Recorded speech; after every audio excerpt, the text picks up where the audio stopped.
yeah, he came to read the script and saw the title. I won't say exactly what he said because it was profane and involved some swear words, but he was very struck.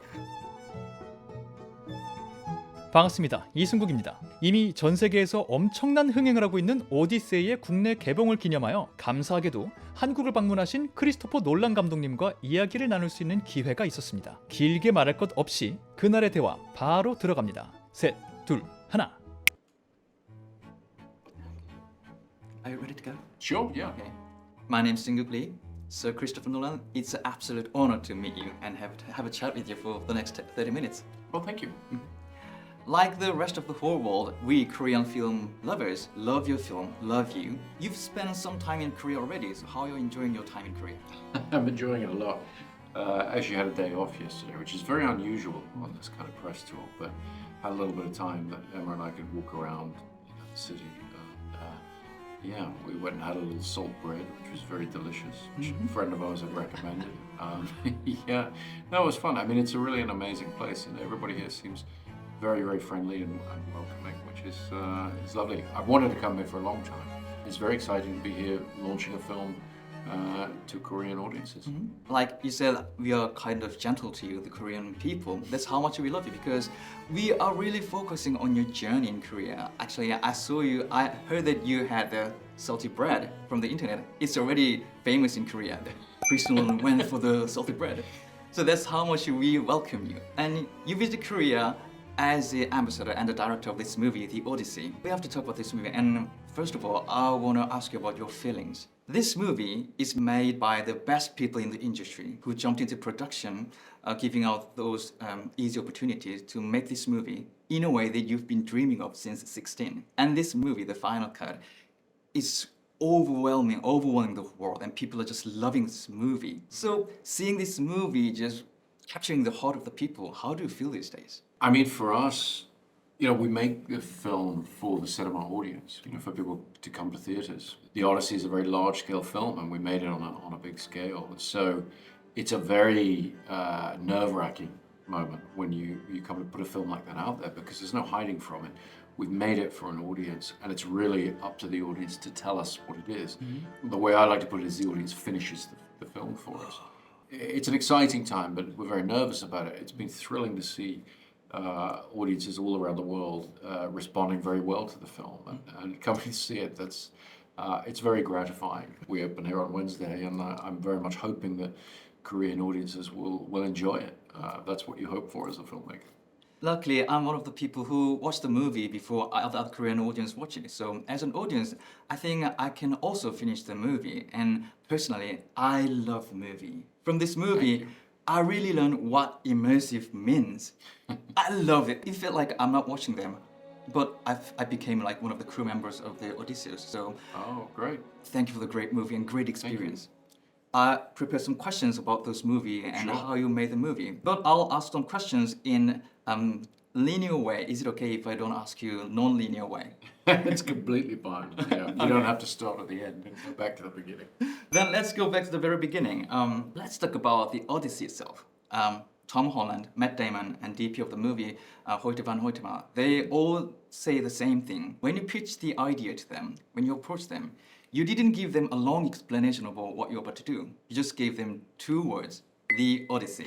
That's all you said. Yeah. So what is it about these 2 words that's so powerful for the people in this industry, especially for the people who grew up in the Western culture? Well, I think the Odyssey is a foundational text for Western literature. And it's so well known, and the name is so well known. And yet there's no film of it. There's no modern, cinematic telling. That's the fun. That was the fun of telling people what we're doing. Because I think for people who tell stories for a living, whether they're an actor or a director of photography or whatever, or my first assistant director who's obsessed with history and, maritime history, particularly history of boats and stuff. For so many people I was talking to, I knew that they would immediately understand the ambition of the thing. It's the biggest story there is. And so to say that we're taking that on was very exciting for them. I just imagine how you would say that. Like, I think it's really dramatic way of presenting your new project. Very. The Odyssey. Do you remember who was surprised the most when you say those 2 words to them? I think my first assistant director, Nilo, who, as I say, knows an enormous amount, a lot more than me, about Greek mythology and about the ancient world and the classical world. Yeah, he came to read the script and saw the title on the page. I didn't actually tell him, he just saw the title. I won't say exactly what he said because it was profane and involved some swear words, but he was very struck. The story of the Odyssey follows the lead character, Odysseus, and his journey. You have to find out yourself in the movie theaters because we might spoil something if you go so deep into his journey. So, skipping his journey, I want to talk about the world you built for this movie. You're famous for bringing stories to the ground on Earth, whichever genre you take. So, I was really curious about how you're gonna pull it off because this story is set in a world of gods and magic. Yeah. I was really curious. Then I watched the movie. Everything I saw, the world was real, really real, but surreal things were happening in the movie. And for the gods, I could feel them. They were there. They were watching human. They were communicating with them. But at the same time, visually, I barely saw them. Yeah. So how did you build this interesting world with this interesting balanced tone? Well, the challenge really was saying, you know, I like films that have a realistic tone. I like films that an audience can recognize the world and know what things would feel like or smell like or taste like. The challenge with the fantastical elements of the Odyssey is how do you embrace those? And in the case of the monsters, in the case of things like the Cyclops, you know, or Scylla and Charybdis, you know, my approach was to say, okay, how can we photograph real things? How can we try and photograph as much as possible before we hand that to the visual effects artists for them to finish their work and maintain the tone of the photography, the tone of the point of view as well. And a lot of it is about how you choose to portray things, where you choose to put the camera. Because obviously with computer graphics, you can do anything and you put the camera anywhere, but you can't when you're shooting for real. And so we tried to maintain, it's something we first started with Interstellar, where we would, you know, when we had spaceships in the frame, you know, we would decide, well, let's put the camera someplace that they would have to be if you were really there. So we'd mount the camera to a spaceship, that kind of thing. With this, yeah, in terms of the Cyclops or something like that, it's really about looking at this creature from a distant point of view, look, you know, exploring the cave over his shoulder, that kind of thing. And then trying to maintain the tone of the storytelling. As far as the gods, what I became very interested in was portraying the gods the way that people living at that time would have experienced them. That is to say, in a pre-scientific era, I mean, as you say, the gods are always speaking to these characters through thunder and lightning, through the wind and the waves, you know, all of this stuff. When you don't have science to explain these things, they're evidence of divinity. So it's not even a question of belief, this is just gods all around them. And in that way, an important part of the relationship of these characters to gods was the idea that you could have gods walking amongst you. They would see gods in other people, possibly even a humble beggar, things like that. The gods disguising themselves and walking amongst them. And that provides a very powerful theme in the film that becomes important by the end, you know, in terms of how we treat each other, mutual respect and so forth. So I chose to really view the gods in that way, the way that the characters of that time might have experienced. And you mentioned the thunders and weather, the things they cannot explain back then, which is a way of communication from the gods to their people. And we actually saw that in the original poem. I really liked your adaptation of the Odyssey because I thought the piece really respected the source material, but also gives a new iteration of the character and the story. But what surprised me the most, story-wise, was the detail. Some of the elements they were in the poem were actually in the movie. Right. Modified, but I vividly remember when someone threw a chair to someone's back, or Cyclops throwing rock, or even when the stories were told by many characters in the movie, just like they did in the poem. I was like, oh, that's the details he tried to contain in the movie. Yeah. For those little details that you're not obligated to put into movie, Right. How did you decide which details should be in the movie for the final cut? I think really my feeling was, you know, with an adaptation, you're obviously always having to leave things out, combine things. There are things that you had to have in there. You have to have a Cyclops, you've got to have the sirens, you've got other things people remember. But yeah, in terms of the details, I felt like a lot of the detail of the poem is what makes it so interesting and accessible. There's a lot of attention to how people live, what they eat, and so forth. And details like, yes, Antinomus throwing the stool at Odysseus' back, that felt like something very relatable, very sort of timeless. And so I tried wherever possible to be inspired or allow myself to be inspired by the poem so that I wasn't changing things for the sake of changing things. Where we've departed from the poem, it's for specific reasons and specific ideas that I had or efficiencies I needed to make or whatever. But where possible, I try to live in the world of the poem. And again, I really liked your version because I think the story is 3,000 years old. So there has to be some of new way of reading it, a new interpretation about this. And I think your way really like give more perceptive background for the obstacle that Odysseus has to undergo for 10 years. Well, when you look at the poem, a lot of what's great about it are these incredible payoffs, these things that happen, particularly towards the end of the poem. But the poem doesn't set them up in the way a movie needs to. So something like Argos, his hunting dog, there's this incredible scene, towards the end of the poem where, they're reunited and the dog recognizes him just before it dies. In the poem, the audience of Homer's time was familiar with a lot of these elements. So in a way, he's playing the greatest hits. So he doesn't have to over-explain these things. But when you come to make a film, you have to set that up. You sort of have to show, so in the first act of the film particularly, there's a lot of work I had to do in terms of introducing elements that then are very important. They're the elements of the poem, but in the poem, they're not necessarily set up to be reprised, and in a movie you really have to do that. So there are those kind of things that make the telling of a film more modern, more accessible for today's audiences. And you have to feel free to do those when you're adapting. That's why I think you did a tremendous job as a writer. And once you got the script, you have to make the cast for the movie. So let's talk a little bit about the match of the characters and the actors. For me, I began reading the original poem once I knew who would be in the movie. So for me, it was Tom Holland. Whenever I see Telemachus does something in the poem, I could vividly picture Tom Holland does something with his voice. So for me, my imagination and the portrayal of Telemachus by Tom Holland matches really well when I saw the movie. Right. But you read the poem years before you write the screenplay for this one. Yeah. And you must have your own imagination back then. Yeah, but part of my job really as a writer is to try and be the character myself, to try and write the characters from the inside.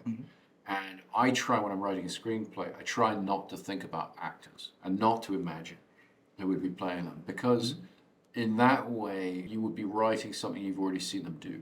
You'd be writing in a voice you've already heard them do, things you've already heard them say. What I want to do as a writer is try and be disciplined about just writing the characters as they are, as I experience them, in the writing. And then when I'm finished, then you say, okay, who could play this part? Who could, That way I think I achieve more on the page and in the script. And it's difficult because sometimes you do start to want to think about, who might play it. It's a fun part of the process of casting. It's really one of the great joys of my job. But I really try to be disciplined and wait until I've finished the script. But thankfully, after you finish with the script, with nobody in your head, you get this tremendous line of this movie. I love every actor. So we have to talk about the actors and the set of Christopher Nolan. Many actors who have worked with you keep saying this. Christopher Nolan never leaves set. And some even joke about it, like he doesn't eat, he doesn't go to bathroom, they say this. And even in Korea on the internet, there's myth about your set. Like they say, there's no mobile phone allowed, there's no outputs allowed, there's this rule, this rule, this rule. So I wanted to ask you, is it true what they say about your set and your attitude on the set? And if that's so, why do you think it's so important for the director to be on the set as long as possible? And also, why is it important to have the set under certain atmosphere with certain rules? Well, I think, different directors do the job differently. There's no one way to direct a film. The way I do it, what works for me, is to be there experiencing things with the cast and really being a part of the three-dimensional reality that we're trying to create. And that helps me figure out where to put the camera next. When filming one shot, I'm thinking about where are the other angles that I'm going to need to cover the scene and that. And so rather than, sitting in a tent looking at a video monitor, I like to be on set with the actors seeing what's really going on. When you see the film on a big screen, on a cinema screen, you see much, much more. The camera sees much, much more than you ever could on a monitor on set. And so that's part of it. As far as, rules and regulations and things, we don't let people smoke on set. That's part of it. Smoking or vaping isn't allowed. As far as phones go, we don't allow people to have phones on set because we want to preserve concentration. That's really what it's about, is concentration of everybody there. We're there to make the film. if people are all focused and concentrating, the work goes smoother, is done better, everybody is able to focus at the same moment. One of the big challenges with filmmaking is getting everybody to focus at the same moment, from when you say action to when you say cut, so that everybody, the actors, the crew, everything that needs to come together in that moment comes together in that moment. If some of the people are paying attention, some aren't, you know, one take and then another take, you know, you could have 10 different takes where none of them are quite right. They're all wrong in different ways. What you need is that attention, the sort of attention you would have in the theatre if you were doing a play, for example. You know, while you're doing the play, everything has to focus and everything has to concentrate on that moment. And I'm looking to create that same atmosphere on set, both for my own concentration, but also really more importantly for the concentration of everybody else involved in making the shot. Maybe that's why the actors love your set so much, because they experience so much concentration on the set, everybody's concentration. And from the concentration, there's one detail. I'm not sure if it's a detail I want you to ask about. Just give me yes or no answer. I think when Odysseus comes out from this famous Trojan horse, and as he wants to walk slowly, I think I saw him limp a little bit. Did he limp in that scene? Yeah, I mean, Matt, he plays the reality of somebody who's been stuffed into this horse for 3 or 4 days. He really wanted to be true to the reality of what it would take to do that. Yeah, I think it's a marvelous performance, and it's details like that that are just there in the playing. It's not really something we discussed. It's really just him playing the reality of the situation the character was in. Thank God, because I watched the movie just once, so I was so curious about, did I see it right? Because there was just little just amount of limp that I saw. But then goes away. True. There's a thing, as he stretches out, as he runs, as he, so it's really that feeling of, he wanted to get across, I think, a feeling of real confinement.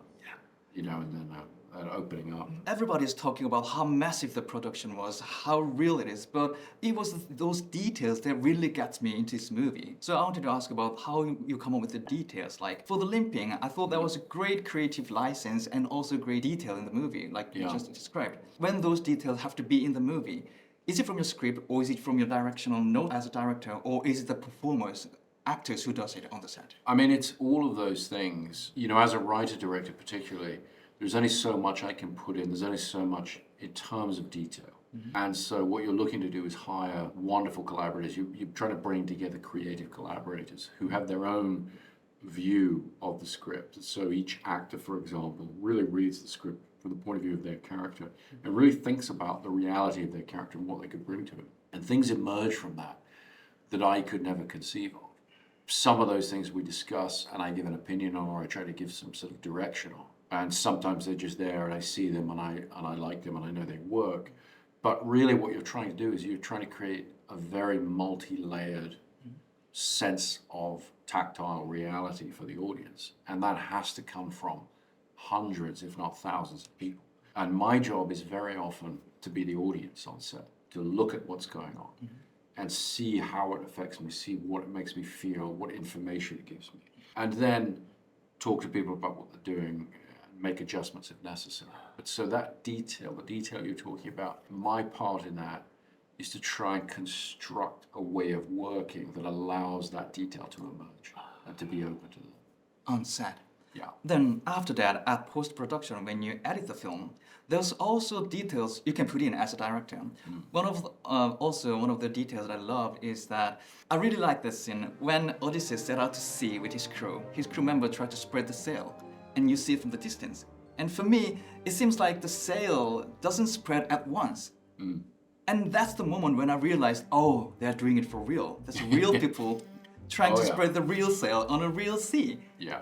It's those scenes that seems a mistake, but that's the scenes that makes you believe that that's for real. Yes. And that's you. It's you who decided to put that into the movie. You could have replaced it with magnificent close-ups or tremendous other shots, but you decided to put that in the movie. How did you decide which type of little shots that make believe put into the movie? If you take the example of setting the sail, what I did is I constructed a scenario where the real crew of the boat, because the boat we're using has a crew of about 26 people, they're all in costume and they're part of the film.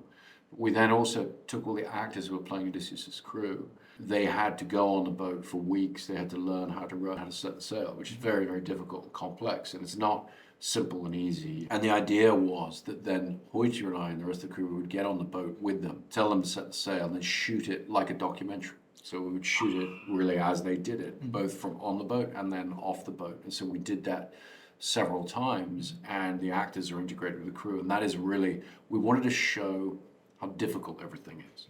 Because a lot of the detail you're talking about, a lot of the things not being clean or simple or easy, they're all things that tell you about how hard things are going to be.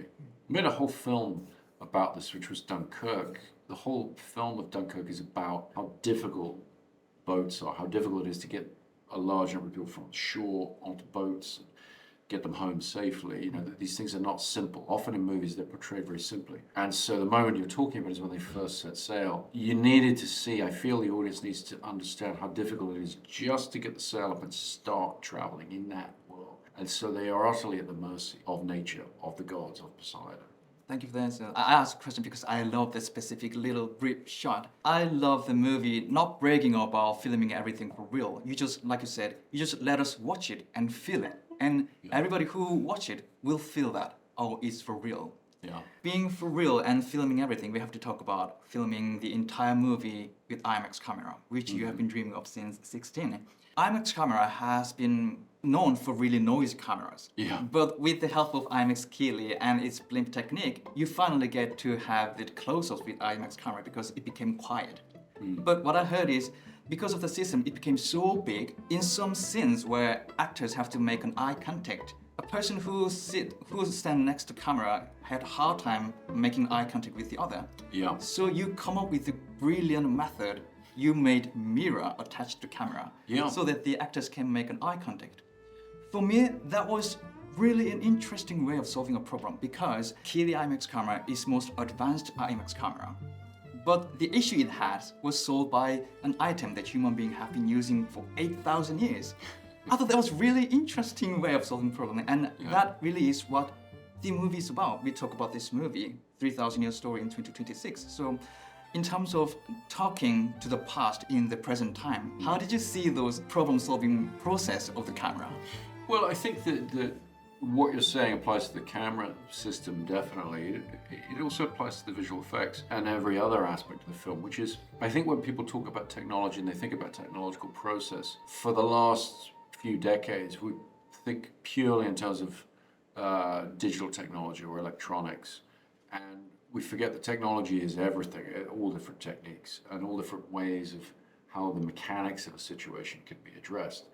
And digital technology is a big part of that, but mechanical technology as well. And innovation sometimes can be very simple. The mirror system we developed, for example, it's a problem even on smaller film formats, you know, when you're shooting and the camera operator is there for the actors to see each other around and still have tight eye lines. Cumbersome, it's a difficult process. We've been dealing with that for years, and so we finally came up with a solution for it that I think works quite well. Similarly, on the visual effects front, it's not that we don't use computer graphics, but we want to use them for what they're really good for. And we want the operators, the visual effects compositors, to be artists. We don't want them to be mathematicians or technicians. We're not creating a simulated reality. What we're doing is we're photographing things using whatever techniques we can. And so sometimes we're using in-camera techniques like forced perspective, things like that have been around a long time, very useful. And then we're using computer graphics, what they're really good for, which is invisibly compositing things or removing wires or removing safety rigs and things like that. And that allows you to solve a lot of problems in ways that the audience haven't necessarily seen before. And that, to me, is what's interesting. I think as we all watch films over time and through our lives, we get better and better at seeing the tricks and seeing how things are made. So if you just use the existing technology and the existing tricks, it's very hard to fool the audience. It's very hard to have the audience forget that they're watching a movie. So we're always looking to try and shake that up and push the techniques in different directions. Oh, they're telling me to ask you the last question, so it's a really simple question for you. It's about what you're going to do next. For Interstellar, which came out 12 years ago, you said that was your childhood dream come true. You put so much thing you dream about as a boy in that movie. For this movie, like we just mentioned, you use the method that you've been dreaming of since 16. Yeah. You already made two of your boyhood dream come true with those two massive movies. What kind of thing will motivate you to make something like this in the future? That's hard to say. When we talk about a film and we talk about why we've made a film and what drew it to us, it tends to sound more calculated than it ever was, more strategic than it ever was. Really what I'm drawn to is a story that excites me, a film that I want to see, an experience that I want to have at the movies, and I have no idea what that's going to be next. It's really after you finish something that your reasons for choosing it become more obvious in a way, or where it fits into your ambitions through your life and so forth. But when you first dive into telling a story, you try to do it on an instinctive basis. From other interviews, you briefly said you might want to take a shot at horror movies as a joke. Watching this movie, I'm 100% sure you'll make a great horror movie. And from now on, I'm waiting for that movie to come. Well, thank you. So Christopher Leung, thank you for your sincere answers and thank you for having time with me. Thank you very much. Thank you. Have a great day. Bye. You too. 네, 그렇게 그날의 대화가 마무리되었습니다. 영화 오디세이는 지금 영화관에서 바로 만나보실 수 있으니까요. 궁금하신 분들은 꼭 극장에서 이 영화의 몰입감을 감상해 보시기 바랍니다. 영상이 재밌으셨다면 댓글과 좋아요, 구독으로 표현해 주시는 거 잊지 마시길 바라면서 저는 다음번 다른 영상으로 돌아오도록 하겠습니다. 지금까지 전 천재이승국의 이승국이었습니다. 감사합니다. 바이바이.